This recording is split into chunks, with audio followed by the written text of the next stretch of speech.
ng mabuting balita ng Panginoon. Pinupuri ka namin, Panginoong Heso Kristo. Magandang umaga po sa inyong lahat. Palakpakan natin ang ating Panginoon. Batiin natin ang ating mga katabi ng magandang umaga. Happy Sunday po. Tingnan niyo yung katabi niyo. May ningas pa ba? May alat pa ba? Sabi ng iba, hindi raw po, Father, may alat, maasim. But anyway, iba, ngayong linggong ito, 5th Sunday, in ordinary time, sa mabuting balitang ating binasa at napakinggan, ibinigay sa atin ng ating Panginoong Hesus ang metaphor ng asin at ilaw. Ang metaphor na ito ng asin at ilaw ay bahagi pa rin ng tinatawag nating Sermon on the Mount. Itong nakaraang linggo, napakinggan natin yung tinatawag nating Beatitudes. Ngayon namang linggong ito is the metaphor of salt and light. Bakit ba binigay sa atin o bakit ba binigay ni Jesus sa kanyang mga alagad, pinahayag niya itong metaphor na ito ng asin at ilaw? Ibinigay ito ng ating Panginoong Hesus sa kanyang mga alagad upang ipaunawa sa kanila ano ang kanilang role na gagampanan. Paano nila gagawin ang kanilang misyon. Ang kanilang misyon, ang kanilang role ay maging asin at ilaw ng sanlibutan.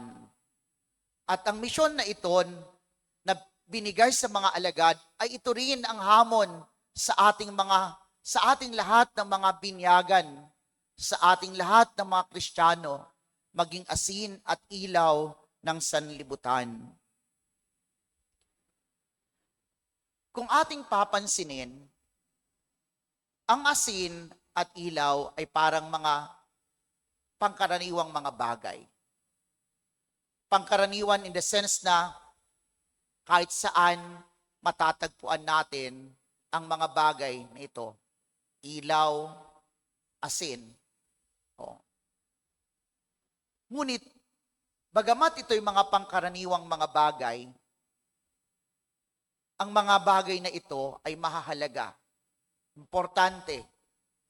O, lalong-lalo na sa mga nanay, siguro na nagluluto at naghahanda ng pagkain ng kanilang mga pamilya.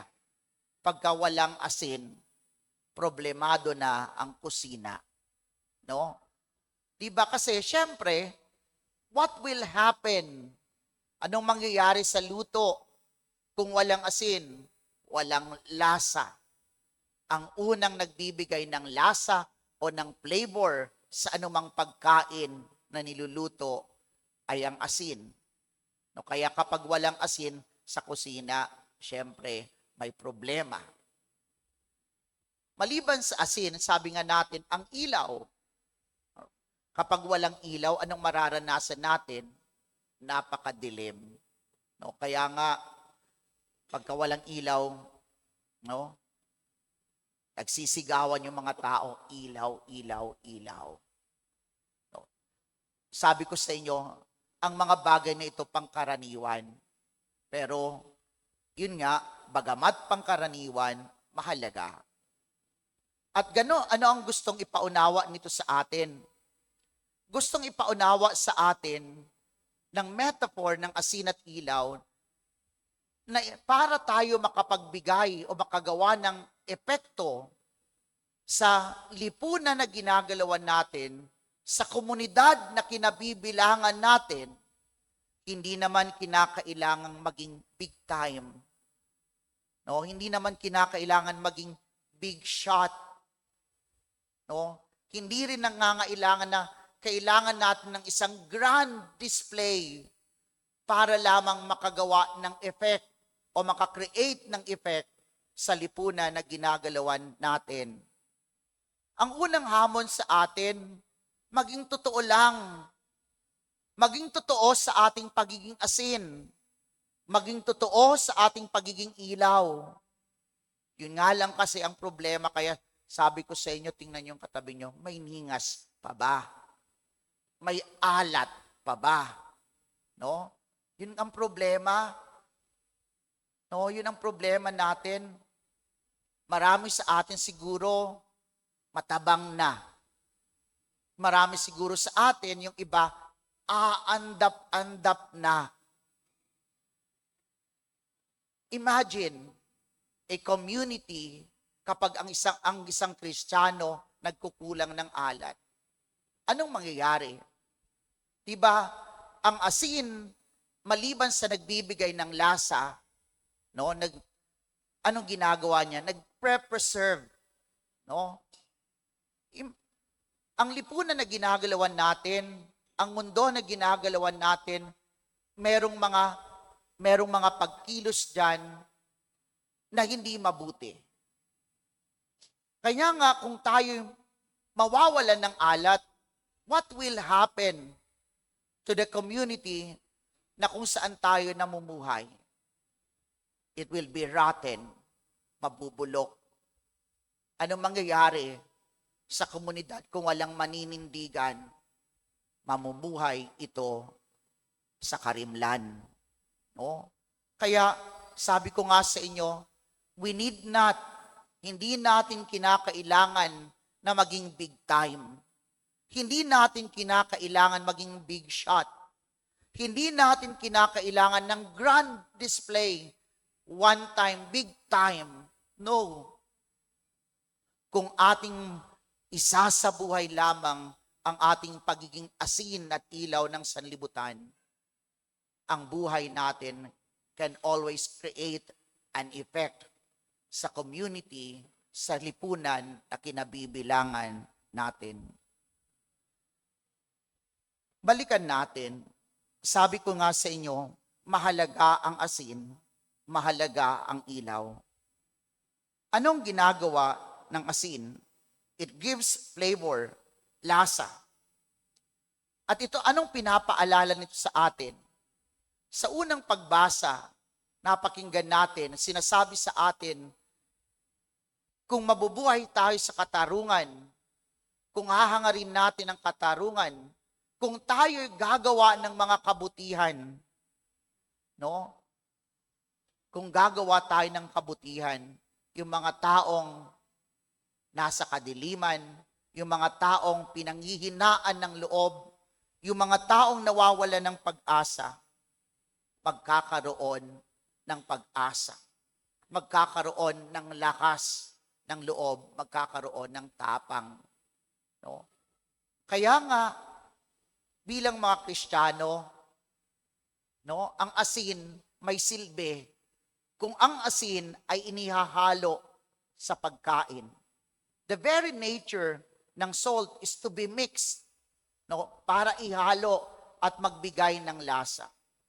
Kaya bilang mga Kristiyano, inilalagay tayo in the midst of the world.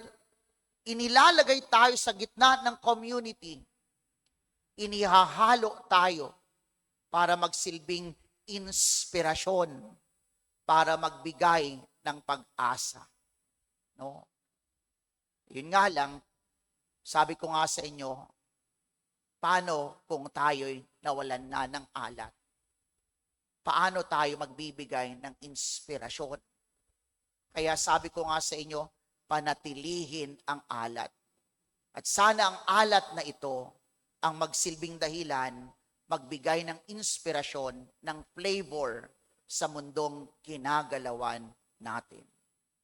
Pangalawa, ang asin ay nagsisilbing preservative. Bagamat tayo nasa mundo, no?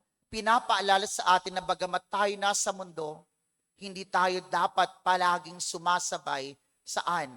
Sa agos na dinidikta ng mundo. No? Yun ang paalala sa atin. If we are going to become salt that serves as preservative, hindi nangangahulugan dahil nasa mundo tayo, sasang-ayon na lamang tayo sa galaw ng mundo. Yun ang ibig sabihin nito. Kaya bilang asin, pinipigilan natin ang pagkabulok. Sapagkat sa totoo lang, napakaraming sistemang bulok. Ano? At sa totoo lang din, marami sa atin nagrereklamo. Ano itong mga pagkabulok na nararanasan natin o kabulukan na nararanasan natin sa lipunan na ginagalawan natin, ang matinding korupsyon. Diba? Galit na galit tayo sa korupsyon na nangyayari sa atin. Pero ang tanong, naging asin ba tayo? Andyan pa ba ang alat natin? Sabi ko nga sa inyo, hindi naman kailangan maging big shot. Pero sa mga mumunting ginagawa natin na pagiging asin, no, pagboto, no, sa mga transaksyon na ginagawa natin, paano ba natin ito ginagawa? Sumusunod ba tayo sa tamang proseso? O madalas gusto nating padaliin ang proseso, kaya naglalagay tayo. Kung naglalagay tayo, anong nangyayari? Sinasang-ayunan natin ang ginagawa ng iba. Diba? So, what happens to the salt? Nawawala yung alat ng asin. Kanya nga sabi ko sa inyo, hindi kinakailangan maging big time. Hindi kinakailangan maging big shot. Maging totoo lang tayo sa pagiging asin at ilaw ng sanlibutan. Pangalawa, kung ang asin, ang nature ng asin is to be mixed, no, inihahalo sa pagkain para magbigay ng flavor, magsilbing preservative, inihahalo. Ang ilaw naman should stand out, di ba? Para magbigay ng liwanag, anong ginagawa? Inilalagay sa isang pwesto, sa isang lugar na matatanglawan ang lahat. At anong gustong sabihin nito sa atin?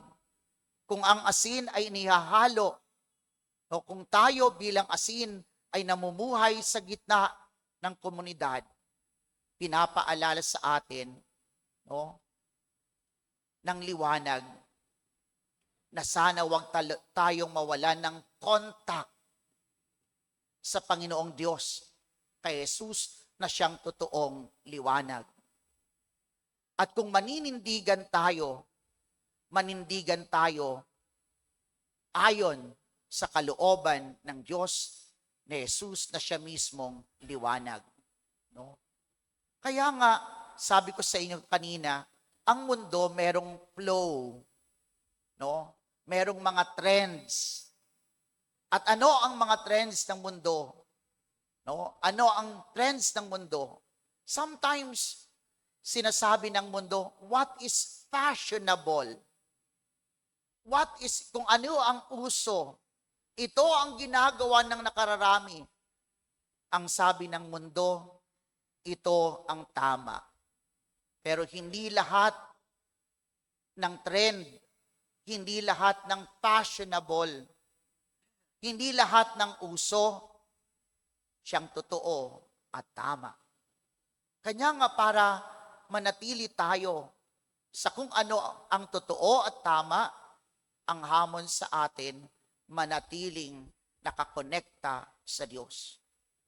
Magsisilbi tayong liwanag na tatanglaw sa ating kapwa kung ang ating paninindigan ay hindi ang paninindigan na dinidikta ng mundo, kundi ang paninindigan na dinidikta sa atin ng ating Panginoong Jesus. Sana maunawaan natin, binigay sa atin ang metaphor na ito upang ipaunawa sa atin ano ang role na ating gagampanan bilang mga Kristiyano. May pananagutan tayo. May misyon tayo. Kanya nga sa pagtatapos, sabi ko, the metaphor of salt and light teach us. No? The metaphor of salt and light teach us na itinuturuan tayo that we are not created. Hindi tayo nilikha para sa sarili lamang. We are created No, tayo nilikha para sa ating kapwa. No, hindi being for ourselves alone, but we are being for others. Mga nilikha para sa iba. Maging asin, maging ilaw nawa tayo ng sanlibutan. Magsitayo po ang lahat. Ipahayag natin ang ating pananampalataya. Sumasampalataya Sumasampalataya ako sa Diyos